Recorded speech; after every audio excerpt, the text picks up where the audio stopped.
Welcome to Get Moving TV. I'm Dr. Chris Landon and I serve as your host. Here in Ventura County, we have been making efforts in terms of improving the health of children.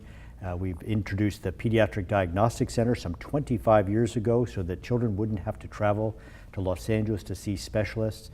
Then we really looked at what can we do to help children in terms of violence, and participated in the Oxnard Police Department and the courts in terms of really getting a gang curfew out there because violence affects children. I was just giving a what do you want to be when you grow up day out at Sierra Linda Elementary School. I said, of these 20 girls, it was so cute, sitting in the room, how many of you have heard a gun? And almost all of them raised their hands. How many of you have a close relative with diabetes? They all raised their hands. These are tremendous public health problems. Now we're looking at child development. What can we do to help our kids? How can they get a good start in school? How can they get in a good preschool? How can we fund these things? So what can we do to help our children to grow? So with me today is Linda Bays. Linda, you and I have known each other for a while, and public health has been a passion for you, I know. How did you get into public health? I know my concerns are sometimes overwhelm me. Yes, well, actually, I started along the lines of health education and prevention, and my passion is really prevention and health promotion. And I received a master's in public health and a bachelor's in health education. Started my career in public health in 2001 and have always worked with First 5 Ventura County and children and their interest of that 0 to 5 population. Well, let's go back to college a little bit. How did you decide health education and not, I don't know, everybody wants to be a hairdresser, or how even deciding on college? So how did you go down that path? Because we really want our kids to understand that there are jobs at the end of what we do. Sure. And you can follow your passion. Well, actually, I started in pharmacy. I thought, I want to know everything there is to know about drugs and how they affect our body and what they do. And I worked as a pharmacy technician for many years, and I was really bothered by the fact that people didn't know what they were doing or what they were taking and why. And so I thought there's really a need for education in general. And so instead of moving on to pharmacy school after my bachelor's, I moved into public health and saw that there was a greater need for education than just what medication am I taking and what is it for, but really how do we prevent why we're taking these medications. And I really have a passion for children. And so when I got into my master's thesis work, public health had a grant from First 5, and I kind of just did my internship there and really loved it.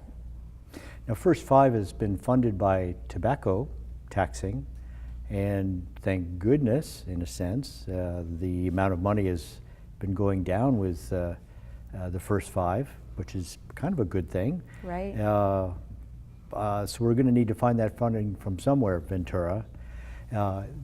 What projects have you worked on in these years? And then we'll talk about the Help Me Grow, which of course has been a passion of ours. Sure. So what kind of programs have you worked with First 5? There's the Neighborhoods for Learning. The Neighborhoods for Learning. I started First 5 with their Health Linkages program when they were doing work with child care providers and their health and safety work that they were doing there. Injury prevention is another strong point. But their Neighborhoods for Learning and the resources that they have available to families at no cost has been really great.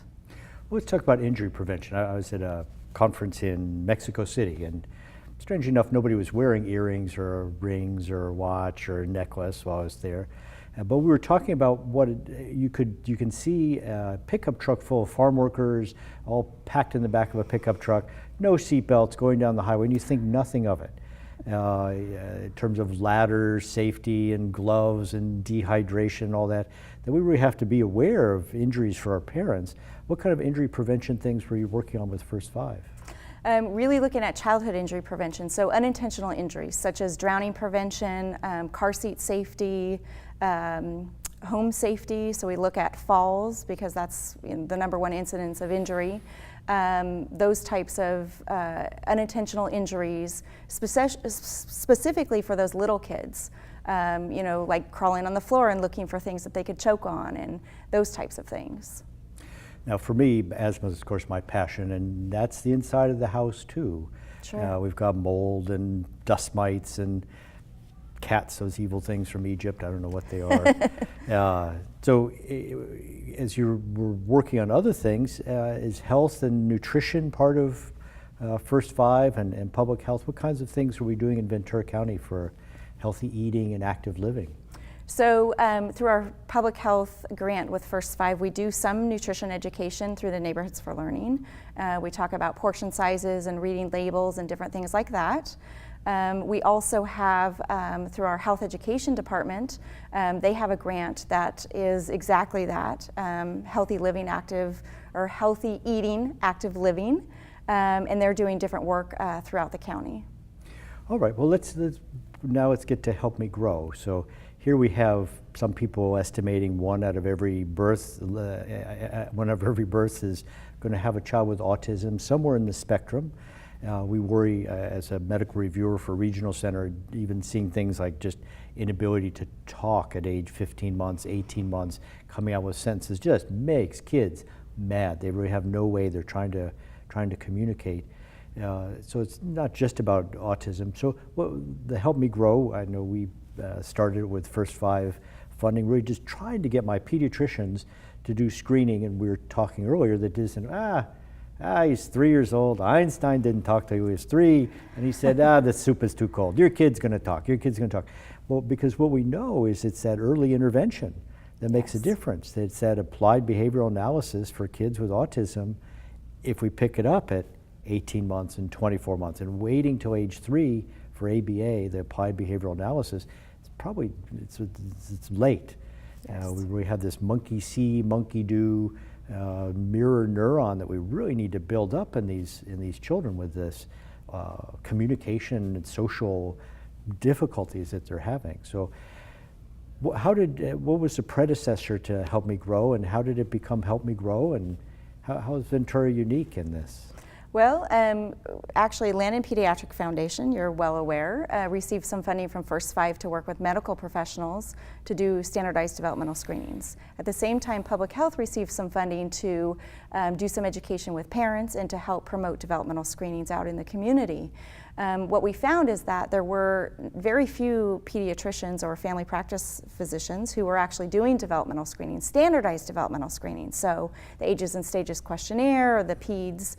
And so we're out there in the community educating parents on asking for these developmental screenings, but at the same time we saw the need to actually provide some of the developmental screenings. So we started doing that and screened a number of kids through that, and actually made appropriate referrals to Early Start and got them into services. What we found is that even though we were linking them back to their medical home, there needed to be broader work done. And so we developed, Landon Pediatrics and Public Health, together with Early Start, Tri-County's Early Start, created the Developmental Screening Collaborative. And we worked together in our efforts to try to coordinate, link these families to a medical home, get them early intervention services if that was the case, but definitely get them assessed if there was a need.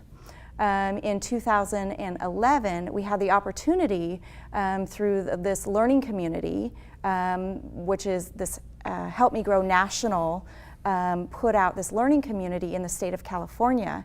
And there were 3 counties who were pilot counties and implemented to Help Me Grow. And what Help Me Grow really is a resource in your particular county. That's how it is in California. In other states, it could be the entire state is their Help Me Grow. But it's a resource for the medical community, parents, early care and education professionals to come together and get resources on what is appropriate screening, what are best practices, linking parents to those who are doing these developmental screenings, and ultimately linking these at-risk children to services. That's the ultimate goal. So how are we going to fund this? That's a really great question, Dr. Landon. I know we have. Hopefully we're funded this year, but we really need to look at this is our responsibility for children, and there's such a big payoff in terms of kids not repeating kindergarten, not getting thrown from one child care center to the next, and parents being called away from work and so forth. So Yeah, Cindy Reed, who is our coordinator for Help Me Grow, together with myself, attended the National Help Me Grow Forum in Florida this year. And we've learned from a lot of the other states and counties who have implemented Help Me Grow. They get a lot of First Five funding. They get funding from United Way. I just heard that Florida just got a huge amount of funding to help their state Help Me Grow. And I'm not sure where the source is, but I'll be sure to find out actually. So we are going to need sustainable funding source, but right now we do have support from First Five Ventura County. All right, well thank you, Linda, and thank you First Five. We're going to be right back, but you keep moving there, Ventura. We need to keep this funded.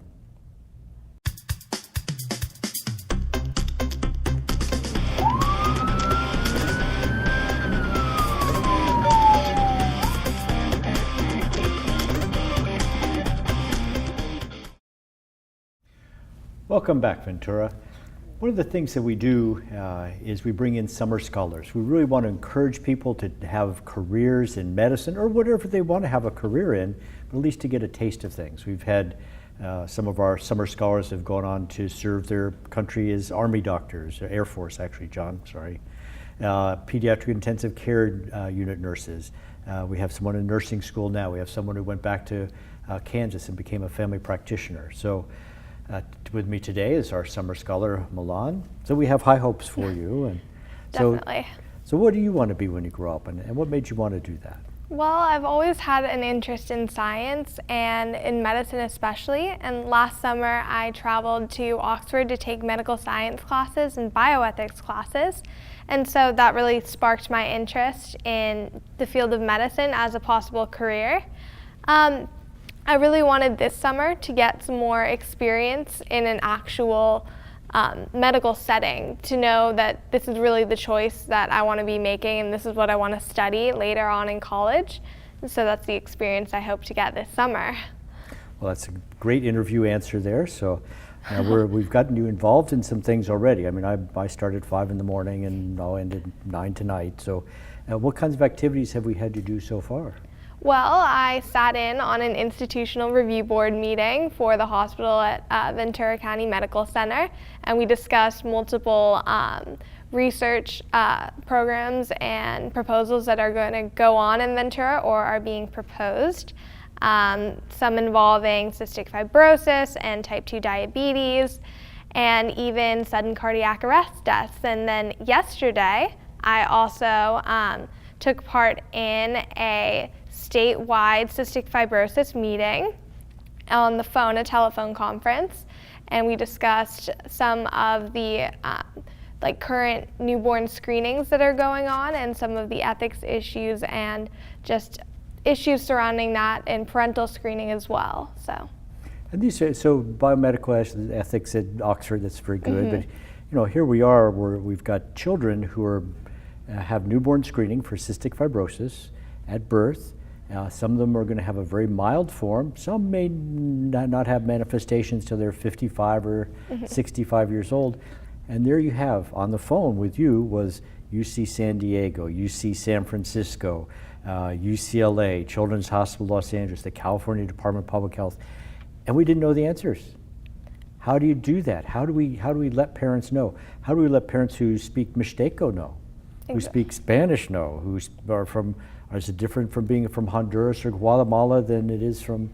So these are difficult questions. So in your training in Oxford there, were you able to put that into a focus at all? Well, I think what I've learned is that there really is no one answer and one perfect answer to how you tell a parent that their child has a possible genetic marker saying that they're going to have this disease or that they might have this disease sometime later on in their life. I mean, that's hard to tell someone, and so I think what we really need to work on is the training for the practitioners who are going to be talking to their families. And definitely with the diverse culture, especially in Ventura, we have the Hispanic population, the Mixtecan population, as well as the English population. So we need to be able to communicate what we are finding and the medical terminology that's very advanced in different languages, so that will pose very hard problems later on. hopefully challenges that we can conquer. You know, and I hope that you heard, you know, Daniele Salinas from Children's LA going, boy, it's hard. And it's wonderful. Last year we had 7 gene types where it said, oh, your child may have cystic fibrosis in the future. And now that we've studied it further, I can call them up and say, well, probably not. You can probably start to relax a little bit or relax a lot and want to continue to follow your children. So this whole future medicine is here, and something as simple as that. One of the other things that we're going to involve you in this summer is something called healthy eating, active living. And what we're really trying to do is have children learn about their bodies. That what we put into our bodies and how we treat our bodies is really important. And how do we get that across to little kids? That's what's hard too. So I'm going to teach you a little bit today with my friend here, the organ-wise guy. So let's talk a little bit, and we'll show you. There's some cartoons and videos we're going to show in between here too. So this is my friend, the organ-wise guy. We are evaluating a program for Aetna, which involves an online program called My Healthy World. And with My Healthy World, it's lessons about healthy eating, active living, calorie counting. And then we really want kids who are in 3rd, 4th, 5th, 6th, 7th grade to take home to their parents. And we found the younger we start, though, the better off we are. So the organ-wise guys, basically that in our body, we are here to serve our organs. And so here, inside of our organ-wise guy, are some organs. So this young man here is named Perry. Nope, sorry, this is Windy. So Windy are the lungs. And so we need to keep them well exercised. And we need to make certain that we're not exposed to smoke and to other pollutants so that he can give us oxygen. Here, we have my friend, Hardy the heart. So inside of us, and that's really what we want to get over to kids, that inside of you are organs. And those organs, you need to be helping them out. So with Hardy the heart needs exercise.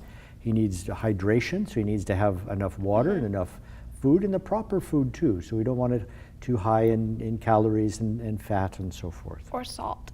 Or salt, very good. Now here we have Pepio. Pepio is the stomach. So your stomach is about the size of 2 of your fists put together. It's a very active organ. And so when you eat, it takes about a half hour for your food to be digested, and then it's released into the intestine.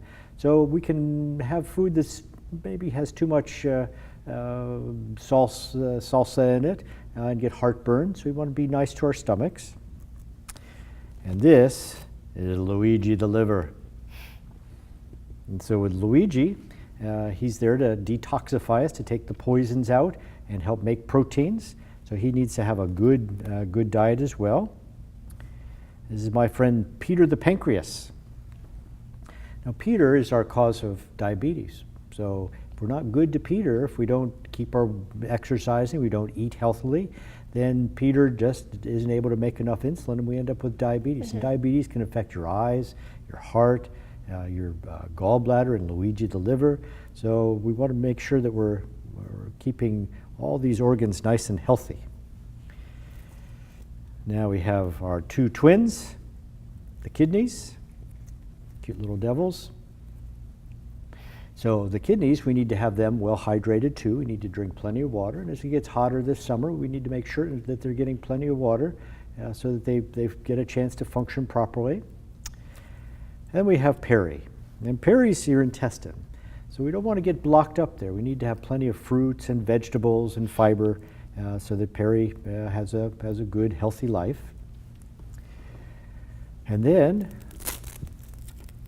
of course, need strong bones. So this is our friend Us. He's a good bone. He needs calcium. Needs exercise, though, to keep nice and strong. And speaking of nice and strong, here we have our muscle. So with our muscle, we need protein, but it needs exercise too. So what we want to do is make sure that you keep a healthy eating and active living so that all our little friends here can keep a healthy, active life. All right, so that's what we're going to be teaching you how to do with kids. And I really want to get a feel for how the children themselves accept that and really learn, and hopefully we'll have some doctors from them in the future as well. That's great, sparking the interest early on. And I think it's very important to teach kids about what's going on inside their bodies, because a lot of us don't know, and we don't know the best ways to help ourselves by eating well and exercising. And so early education will definitely benefit us. All right, so the organ-wise guys and Dr. Landon say, Ventura, it's time for you to get moving. So we got to see what's healthy. Do you know what foods are healthy to eat? No, I only know macaroni and cheese is healthy, not anything else that might be healthy. Just macaroni and cheese? Yeah, and chicken and rice. Those are the only things I know that are healthy. I don't know anything else that's healthy.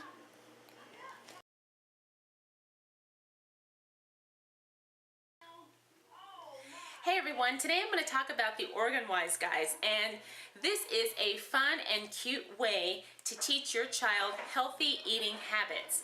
Now how it works is you get this cute little house here, and you also get 4 books, and each book focuses on one healthy habit that you want to practice in your household for an entire week.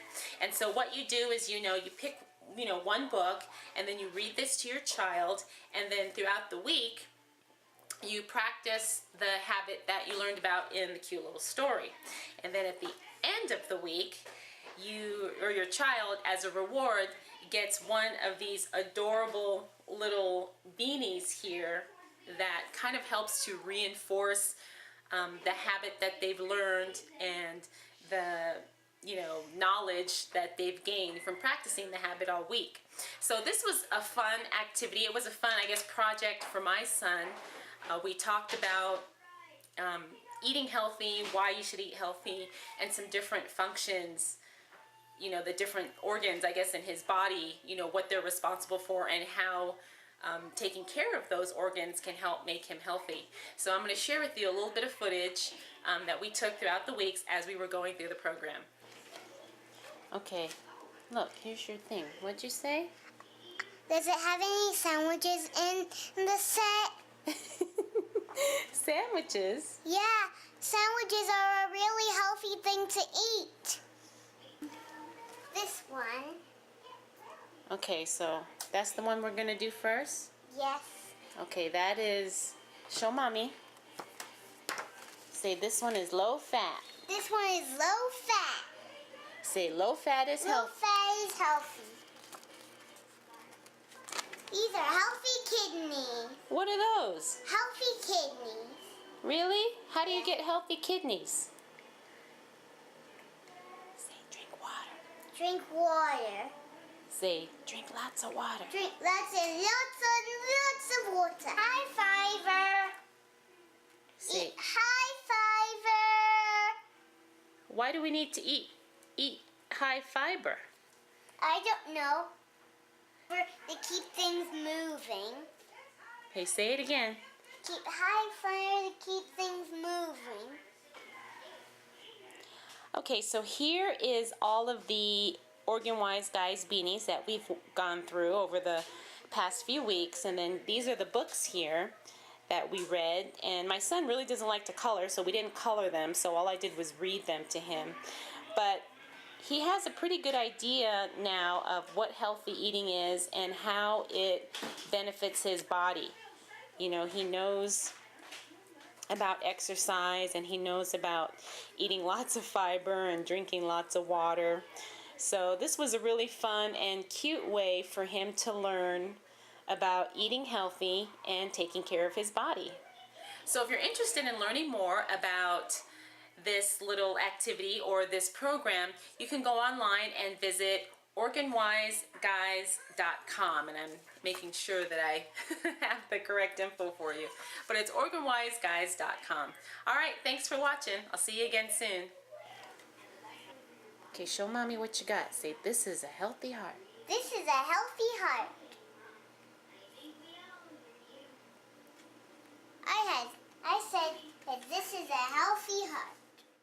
You know, I never eat alone. I always have my friends Cerebrum and Peristaltic with me. That's affirmative, Pepto. Now be sure to eat slowly to enjoy your food. And I'm standing by to take out what we call the remains after your body has taken out all the vitamins and minerals and other good stuff out of the food. It takes the brain, me, about 20 minutes to realize that food for energy is on its way. Let's see, 20 minutes. Yes, it's almost time to stop eating. The nutrient information is coming to me. Your body will give you the signal when it's starting to get full. I don't want to stuff myself. Hey, what do you say we go outside and play now? Because I've got a feeling that in a couple of hours I'm going to be really busy thanks to all that whole grain bread. Okay, Barry, let's go play. All right. Take time to enjoy your food. Eat slowly. Your body will say when.